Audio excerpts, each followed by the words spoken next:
জুলাই অভ্যুত্থানে শহীদ সাংবাদিক তাহির জামান প্রিয়র স্মরণে রজত তন্ময় নির্মাণ করেছেন একটি বিশেষ প্রামাণ্যচিত্র প্রিয় আননোন 30Y।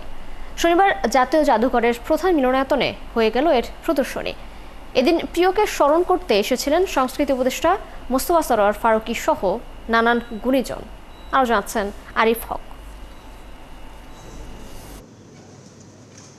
দুর্দান্ত ক্যামেরা চালাতে পারতেন, ভালোবাসতেন ছবি আঁকতে। স্বপ্ন ছিল একদিন সিনেমা বানাবেন, হবেন জগৎ বিখ্যাত পরিচালক। কিন্তু কে জানতো একদিন তাকে নিয়েই নির্মিত হবে সিনেমা। 2024 সালের 19 জুলাই আন্দোলনের সময় শহীদ হন সাংবাদিক তাহির জামান প্রিয়। এই স্বপ্নবাদ সাংবাদিককে নিয়ে রজত তন্ময় নির্মাণ করেছেন বিশেষ প্রামাণ্যচিত্র প্রিয় আননোন 30Y। শনিবার সন্ধ্যায় জাতীয় জাদুঘরের মিলনায়তনে প্রদর্শিত হয় প্রামাণ্যচিত্রটি। এদিন প্রিয়র স্মরণে শ্রদ্ধা জ্ঞাপন করেন আগত অতিথিরা।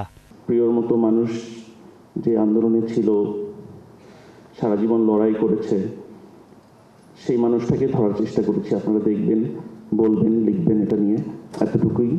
যেই বাংলাদেশের জন্য আমরা আকুতি মিনতি করে বসে আছি, যে ওই রকম বাংলাদেশ আমরা পাবো কি পাবো না আমরা জানি না, কিন্তু একজন মানুষ তো সেটার জন্য জান দিতে রাজি ছিল। সিনেমা নির্মাণের স্বপ্নের কথা একবার সরাসরি নিজের প্রিয় নির্মাতা মোস্তফা সরোয়ার ফারুকীকে জানানোর সুযোগ পেয়েছিলেন প্রিয়। সে কথা স্মরণ করতে গিয়ে আবেগ আপ্লুত হলেন সংস্কৃতি উপদেষ্টা। ওর সঙ্গে আমার একবারই কথা হয়েছিল, তখন আমি ওকে বলেছিলাম যে maybe someday will work together. এই ঘটনা যদি প্রিয়র সঙ্গে না ঘটতো, অর্থাৎ প্রিয় যদি এখনো আমাদের সঙ্গে থাকতো, তাহলেও কি আমরা ওদের জন্য খুব আশার কিছু কথা শোনাতে পারতাম? আমার মনে হয় না। আমরা যে সিস্টেমের মধ্যে আছি, এই সিস্টেমে যারা ইয়াং আর্টিস্ট, তাদের জন্য আসলে খুব বেশি আশার কিছু নাই। প্রিয়র স্মৃতি এখনো কাঁদায় মা শামসিয়ারা জামানকে। সন্তানের এই আত্মত্যাগের জন্য মা হয়ে গর্বিত এই জননী।